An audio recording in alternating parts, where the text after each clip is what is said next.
BuzzFeed has investigated the social media site Tumblr to see whether or not it was riddled with the same issues that other social media sites like Facebook dealt with during the 2016 election. Did Russian trolls try to pose as certain groups of people to push fake stories in order to divide the American electorate? And what they found was, yes, there were similar issues with Tumblr that people were completely unaware of until today. Now, the accounts allegedly shared content on issues such as police violence to appeal to young African Americans. In fact, the individuals posting some of these fake news stories or misleading news stories were really individuals from the Internet Research Agency posing as Black Americans. Now, popular posts criticized Democratic presidential candidate Hillary Clinton, supported independent Senator Bernie Sanders, and highlighted police violence against Black communities. In one case, they shared a story that showed a Black woman, allegedly being sexually assaulted by a cop, and they identified the cop as a current police officer with the NYPD. It was fake, and that is incredibly scary to know that your name, you can be an innocent person, an innocent cop, and your name is attached to this type of propaganda. Now, it's important to keep in mind that this isn't just done to support Trump's candidacy. It was basically done in order to divide Americans in general, cause chaos among the electorate. To give you a perfect quote to kind of sum this up, one researcher said, it's not about promoting one candidate or message, but about sowing political distrust and confusion and feeding into fears that society is already having. Tumblr is really popular among teenagers who are very vulnerable and very susceptible to political messages because they haven't formed political identities just yet. And she's right about that. So, and the reason why they were able to determine that the Internet Research Agency, which is essentially that Russian troll farm, was involved in the fake posts on Tumblr is because they used similar usernames on Tumblr as they did on other social media sites. So they were able to kind of track that and find what was going on. I kind of have mixed feelings around the story. Was there Russian interference in our election? For sure. And were there posts that were leading up swing voters? Yes, probably. But I think the tone of this article and the suggestion that Black folks would fall for some of the stuff to maybe not go to the polls or vote for Trump, and they're not making that explicit correlation or connection, that's a little insulting.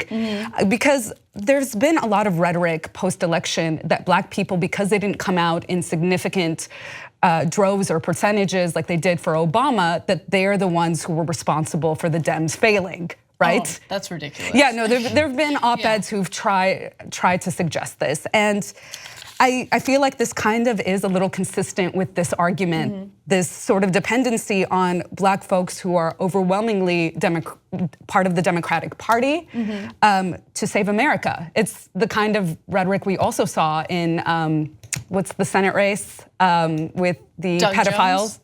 Jones? Roy Moore. Well, no, Doug Jones isn't the pedophile. Yeah, but Roy Moore. Right. Thank you. It was actually an acknowledgement of Black folks saving that election for sure, but it also was this expectation that they would do it. Right. So I don't know if it's the same thing because I actually haven't come across the same op-eds that you're talking about, but anyone who would blame Black Americans for Trump's win, I mean, that is one of the most ridiculous things I've ever heard, right? But with that said, I think that there was a concerted effort by foreign actors to, take the racial tensions that were very obvious in America and just stoke those tensions. For sure. Further divide the country on these issues, because I myself came across the very story that I just mentioned right now of the young Black woman being assaulted by what appeared to be a cop, and I saw it on Instagram. I saw the video footage on Instagram, and the description of it being a New York police officer. And I researched it immediately because I thought, if this is true, this is a story that I'd want to cover. And sure enough, I found that it was completely false.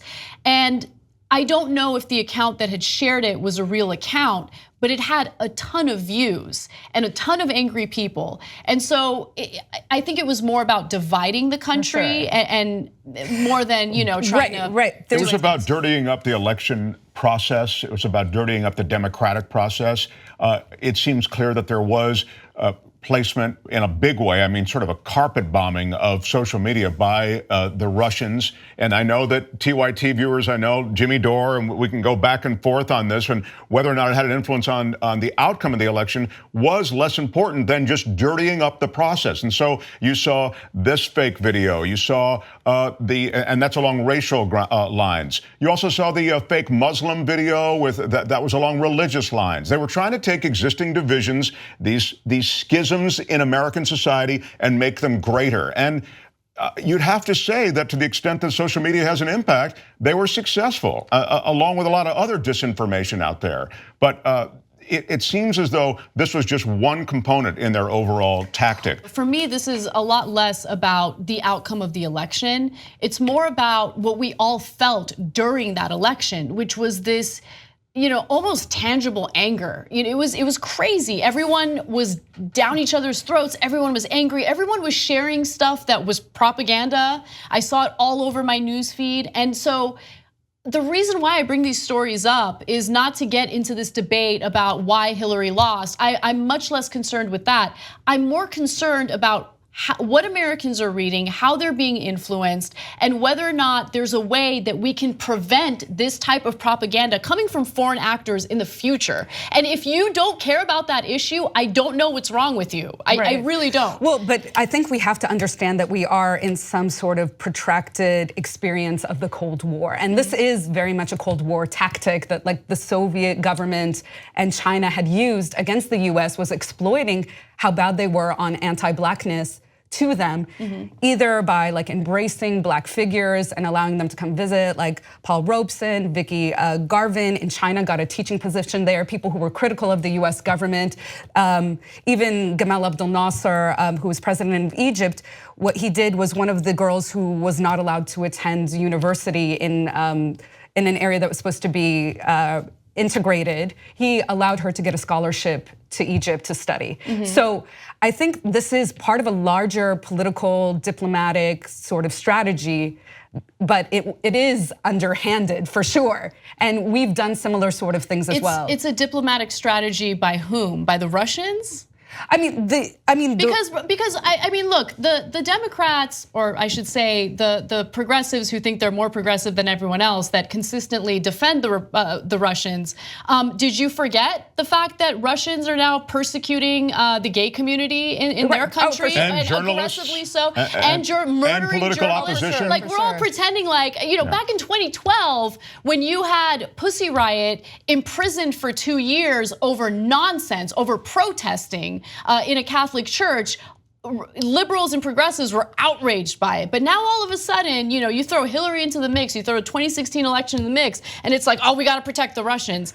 Let's just keep it real for a second. Forget about the election for a second, okay? Because it goes way further than the election for me. It has to do with bad actors, bad foreign actors trying to spread propaganda and division among our electorate. And we need to do something to prevent it from happening in the future. Right. No, yeah. I agree with you on that. I definitely get into these debates all the time with the ultra leftists, with the anti-imperial leftists about what Russia is now, right? The Russia that they defended during the Cold War, and it's not the same Russia. Exactly, it's Putin's Russia. This is a Russia that is basically somebody who headed the intelligence branch of the government, who wants to resurrect the Russian Empire. I mean, this is his stated goal, right? And so also very violent in Syria, in Ukraine as well, and leftists haven't held Putin's Russia to account in those regards either, and the violations when it comes to freedom of expression for journalists and for artists, for sure.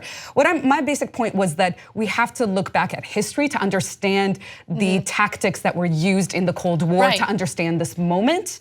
as not an aberration, but as consistent with some of the strategies that were used. Yeah, that I agree with you on. And to Anna's point, I think in that regard, this is an ongoing problem. It's not like it just ramps up right before the election. We noticed a spike in it before the election, but this is the notion that this propaganda could begin to flood these social media networks. There's so many more ways to get that disinformation and propaganda out into, and when we say propaganda, I mean, it's not as though they're even taking facts and spinning them. These are completely false stories, completely faked videos that stokes divisions in this country, and as a result, it muddies the water of what's real and what's not, and what divisions are worthy of our attention and what divisions are not. If you become a member of the Young Turks, you'll be saying, you know, I'm like a smart person. So do it right now, tytnetwork.com/join. Get the whole Young Turks show every day.